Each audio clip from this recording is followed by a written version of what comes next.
Hey party people, welcome back. Been a while since I put out a video, but I've had a lot going on, and honestly, even though the channel will grow a lot faster if I was to get on the old YouTube algorithm treadmill, I don't want to give you guys crap content just to satisfy the algorithm.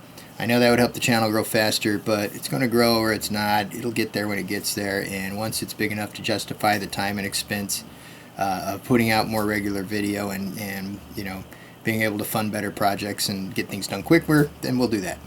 But for now, I'm just going to give you guys content when I have something I think might be interesting to you. Hopefully it'll be a lot more often than this last stretch and the one before that even. But we'll see. We'll see where it goes. But anyway, since I haven't been getting a lot done in the garage the last couple weeks because we've had some family move in and some things like that we've had to deal with, I went through and started digging through the archives because I filmed a bunch of stuff on this truck, the S10 we're talking about here. I filmed a bunch of stuff on the S10 that never made it to video. I filmed it, it went in the can, I never edited it, you never saw it. So some of the stuff we're going to have coming up, I found that old footage, and what we're going to do is there's a whole bunch of footage I filmed on the front suspension. After I cut the coils, I've done a bunch of different things to the truck since then, so you'll get that footage. As I make that into videos, I'll release that. And today I'm going to keep it short and simple. I have some footage of the transmission rebuild that we did on the truck, which is kind of the first thing we did to it. So here's the deal. I bought that truck in 2015. I'm pretty sure it was 2015. I'd have to check the title. But it was for sale for $550, and it was an 18-year-old kid and his father selling it.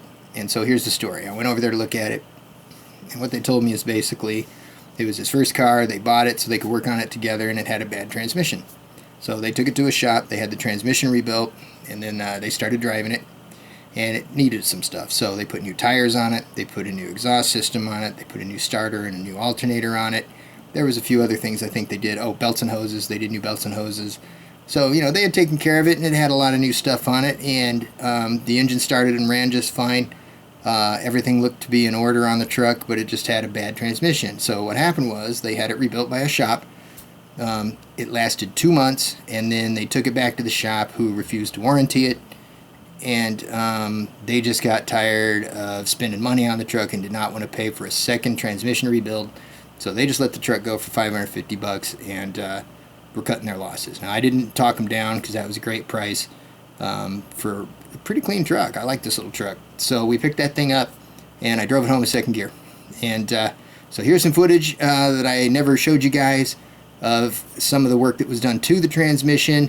It's not a comprehensive transmission rebuild video because it was some of the first footage I was filming for the channel, and I did a really poor job of it.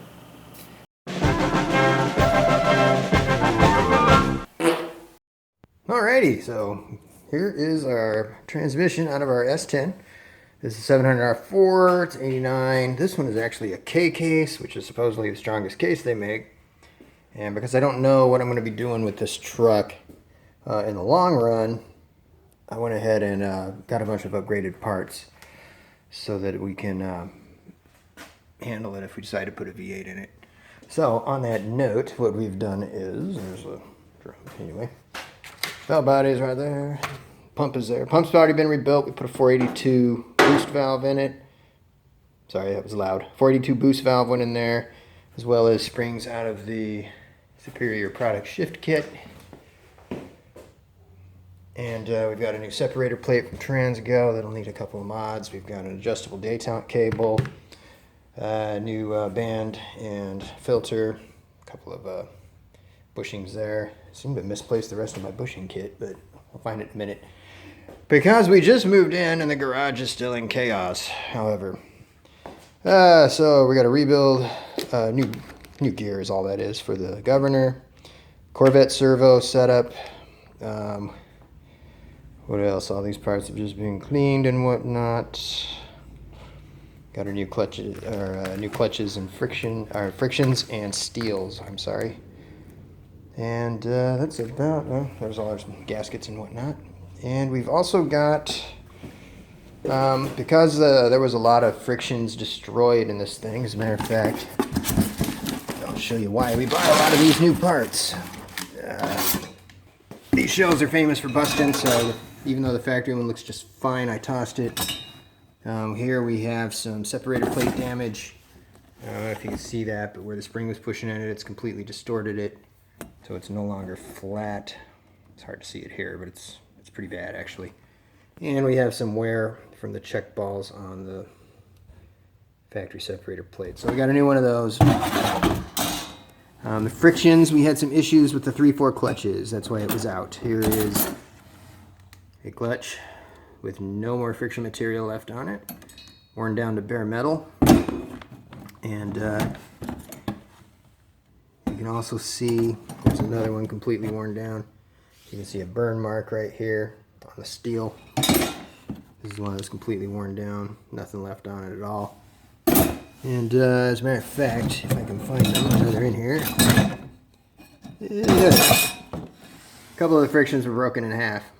So when that happened, it managed to do a load of damage to the drum, the input drum. So we had to get another input drum. They were quite pricey on eBay. We needed another one of these guys because it took some wear as well. And I needed to get another one of those. They're both quite pricey on eBay and everywhere else I looked.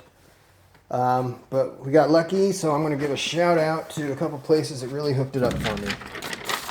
First, Perfection Plus Transmission Parts. They sell used transmission parts. And I was able to get these parts for significantly less than eBay. The cheapest input drum I found was $75, and I didn't trust the condition of it. They had it for $45. This front ring gear, I think it was $45 on eBay as well, and I couldn't find them cheaper anywhere else. These guys had it for $20. Plus, they were really nice guys and happy to help. I took several parts down there I wasn't sure about, and they informed me that I only needed those two replaced and the others would be fine. So they could have made more money off me and chose not to, and I really appreciate that. And I needed some new parts, so they referred me to TransStar Industries in Portland. And again, TransStar sold me stuff for less than I could find it online. I got a new seal kit for $35. That governor gear was only $4, and I was able to get a rebuilt torque converter for $80, when the cheapest one I could find online was about $140 with shipping and everything. So that worked out quite nice. The core deposit, I traded in the old one, so that didn't count. But anyway, kudos to those guys for helping out tremendously. The reason why I had to get an aftermarket cooler and a new torque converter is because all that friction material ended up in the sauce and pumped through the transmission. And because so much friction material went through the transmission, I can no longer use the radiator core to cool the transmission, so I had to get an aftermarket cooler. The transmission mount was also trash, so I got a new one. It's just a cheap Anchor one, but it should be good, made in Korea. They're making decent stuff. There's our new converter, and I think that's about it. Couldn't use the stock converter for the same reason. Too much trash went through it, and you can't clean them without rebuilding them. So there you go. That is our transmission project. I will keep you posted as it goes back together. Well, hello there, Facebook. We're at our filthy tool bench. Actually, it's clean. It's just got oil and stuff on it. But anyway, currently assembling the input drum with our homemade tool. Going into the 7R4 on our S10. We updated it. For those of you who know, we took out the cast pistons with lip seals and went to the bonded style that you find in the 4L60, which requires a set of 3 pistons and a different spring cage. 700R4 spring cage doesn't have anything on the bottom to keep these springs from moving around because the factory piston has nubs that those fit onto. The 4L60E piston does not, so you have to get a spring cage that's got a base plate. So you have to get the 4L60E spring cage. And we just installed the snap ring. We're getting ready to take our tool off. And I just thought I'd give you an update. We had too much in play when we got the input drum together, so I had to get a different pressure plate that was a little thicker, 40 thousandths thicker to be exact. Figured out that our springs were bad as well, so we had to get some new Silco springs. Here you go. Ours were crushed from heat damage. 3/4s in these transmissions take a beating, and from the factory they got a lot of issues, so we've done a lot of upgrades to compensate for it. Basically tightening it up with this pressure plate, and also we've increased the line pressure by putting in our 700R4 shift kit. I recommend a shift kit. Can't give you any feedback on this one until it's in the truck, but I'll do that at that point. Got a Corvette servo, which will increase pressure on a couple of them, a couple of gears into 2.4, I believe. And customized pressure, valve body separator plate. We got a bigger boost valve, and we've done a few other things to this thing in order to get it to hold together, hopefully this time. There she is waiting for final assembly. Got it together that far so far. Oh, this beast sun shell. Definitely replace that. No matter what yours looks like, unless you've already got the upgraded one. But you gotta use the upgraded one or it will break. She's done, pretty much. I gotta put the governor in it still. And then I gotta install the solenoids. So I gotta install that. But the solenoid housing has been modified. We had to cut 1/8 of an inch off the top of this seat here. You can see it's a little rough, but it's good enough. And then I cut a countersink or a bevel, whatever you want to call it, back into it. So it's more like the original, which is here, only taller. So you can see the difference here. You can sort of see the difference. Anyway, here's our box of parts. Everything that's been replaced, as you can see, we replaced all of our forward pistons. We replaced a lot of, man, we just replaced a lot of stuff. This thing was really trashed, as you've seen in the other videos. We got her all done. For the most part, I still got to put the tail shaft housing on, but we're all back together in here. Got all our upgraded parts. Everything's cleaned and ready to rip. And yeah, there it is. Finally got close to done. Right, so there it is. I told you I filmed it poorly. So there's no like conclusion, you know, I built you all up and then left you hanging. As you can see, there's lots of stuff missing. I repeated myself a bunch of times and I wasn't real clear on what was going on. Didn't show you any assembly of it really. I actually had to use a 4L60 video in order to rebuild that 700 because there was no 700R4 videos at the time. I don't know if there is now. I personally did a servo assembly video because I couldn't figure that out. There was a couple of parts. Well, I did figure it out. That's why I did a video. But there was a couple of parts in there. I wasn't sure which direction they installed and things like that. So I made a video at that time. That got posted. That's actually got a lot of views. That gets a lot of views still because I think it's the only one on YouTube at the moment, or at least it was at the time. So I'll put a link in the description if you guys really want to see how the servo goes together. But yeah, that transmission was put together in 2016. It was installed in the truck, so that's kind of nice. The transmission's fluid still smells great. The thing shifts perfect. I never had a stitch of issues with it. Doesn't leak a drop of fluid, so pretty happy with that. That was my first transmission rebuild. It wasn't my first transmission rebuild. It was my second transmission rebuild, technically. I rebuilt a Ford FMX probably 15 or 20 years, well, actually, at least 20 years ago now that I'm thinking about it. And I didn't know what I was doing. I didn't have any kind of an assembly manual or anything like that. I just took the thing apart, looked at it, figured these parts looked bad, bought new parts, threw it back together. I didn't know anything about setting up preload on the clutches, or I didn't know anything about anything. I still really don't. I just got really lucky with this transmission, I guess, because it's working perfectly. So now I'm confident to rebuild transmissions if I need to. So that was a good learning experience. Yeah, I'm not afraid to tackle something I don't know how to do it.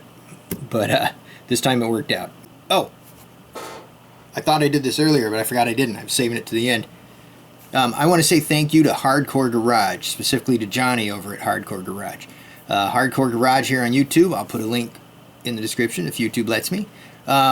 He was playing with a Blazer bumper on his S10 Cameo, and I had talked to him once before, so I sent him an email and let him know about the video where I'd put a Blazer bumper on our S10. And he watched it, loved it, and sent a whole bunch of his viewers over here to check out the channel. So thank you very much, Johnny. I appreciate it. Us smaller channels helping each other, I think, is kind of important when the YouTube algorithm is favoring bigger channels. So I really appreciate that. And I would recommend all of you guys that don't know about Hardcore Garage or you're not watching it yet, especially if you're into mini trucks, S10s, things like that, definitely go check out his channel. And like I said, I'll put a link in the description. And also I want to give another, I want to pay it forward, if you will. I want to give a shout out to a channel that's smaller than me. I think it's a great channel. The guy seems like a genuinely nice guy. And he's been commenting on all of my videos, which helps. Of course, that helps the algorithm too. So please leave comments if you can. And yeah, I really like his channel, and I'd love to see him get some more traffic. So that would be Wrong Way Garage. He's done some really cool stuff. He did an S10 fire pit that I'm in love with, but he also does a lot of other stuff, and he's working on a body dropped full custom S10 right now. So go check him out if you get the chance. I'll try and put a link to him down below, but if the YouTube won't let me, then it's Wrong Way Garage. So thanks again for watching. I really appreciate it. Please like, comment, and subscribe so we can grow this channel and start providing some better content. And I really appreciate it. And we'll see you guys next time.